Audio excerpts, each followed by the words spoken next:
Assalamualaikum adik-adik, ketemu lagi dengan saya Kak Nancy. Hari ini kita akan membahas materi biologi kelas 11 yaitu bab regulasi, khususnya subbab sistem syaraf dan mekanisme penghantaran impuls. Nah, sebelum kita lanjut ke materi, jangan lupa untuk subscribe, like, dan komen channel ini ya. Materi yang pertama, kita akan membahas tentang sistem syaraf. Nah, sistem syaraf ini bersama dengan sistem hormon berfungsi untuk memelihara fungsi tubuh. Sistem syaraf menerima rangsangan dari beberapa organ dan menentukan respon yang akan diberikan oleh tubuh. Yang pertama, kita akan membahas tentang sel syaraf atau nama lainnya adalah neuron. Nah, neuron ini terdiri dari 3 bagian, yaitu dendrit, badan sel, dan akson. Dendrit fungsinya adalah untuk menerima rangsang atau impuls untuk selanjutnya disalurkan ke badan sel. Selanjutnya yang kedua adalah badan sel. Badan sel ini mengandung nukleus atau inti sel yang fungsinya adalah mengatur semua mekanisme yang terjadi di dalam sel. Lalu yang terakhir adalah akson atau nama lainnya neurit.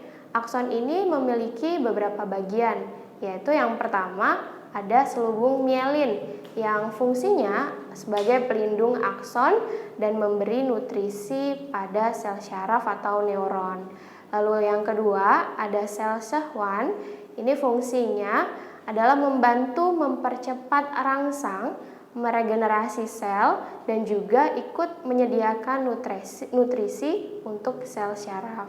Lalu yang selanjutnya adalah nodus Ranvier.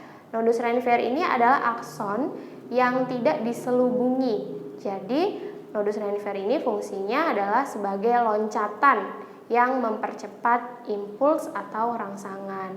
Lalu bagian akson yang terakhir adalah terminal atau ujung akson yang menghubungkan sel syaraf satu dengan sel syaraf yang lain. Seperti itu. Nah, adik-adik, yang kedua kita akan membahas tentang bentuk-bentuk dari sel syaraf. Sel syaraf dibagi menjadi 3 bentuk, yaitu yang pertama ada neuron sensori, yang kedua interneuron, dan yang ketiga adalah neuron motor. Nah, masing-masing dari jenis sel syaraf ini punya fungsi sendiri-sendiri. Yang pertama yaitu neuron sensori. Neuron sensori ini memiliki badan sel yang bergelombang, berbentuk ganglion, aksonnya pendek dan dendritnya panjang. Fungsi dari neuron sensori ini adalah membawa rangsangan ke sistem syaraf pusat. Lalu yang kedua ada interneuron. Interneuron ini punya bentuk dendrit pendek dan aksonnya bisa panjang atau bisa pendek. Nah, fungsi dari interneuron ini adalah menerima rangsangan dari neuron sensori yang lain. Lalu yang terakhir ada neuron motor. Neuron motor ini memiliki bentuk dendrit yang pendek sedangkan aksonnya panjang. Fungsi dari neuron motor ini adalah meneruskan rangsangan dari sistem syaraf pusat menuju ke efektor. Nah, adik-adik, selanjutnya mari kita membahas bagaimana mekanisme penghantaran impuls. Nah, impuls ini dihantarkan melalui 2 cara, yaitu yang pertama adalah dengan melalui sel syaraf dan yang kedua adalah dengan sinapsis. Kita bahas dulu yang pertama yaitu penghantaran impuls melalui sel syaraf. Nah, yang pertama, jika tidak ada rangsangan, neuron ini posisinya beristirahat. Muatan listrik di luar membran neuron adalah positif, sedangkan sebaliknya muatan listrik di dalam neuron ini adalah negatif. Nah, keadaan ini disebut sebagai polarisasi. Jika neuron dirangsang dengan kuat, permeabilitas membran akan berubah. Akibatnya, polarisasi membran juga berubah. Nah, polarisasi mengalami pembalikan di lokasi tertentu.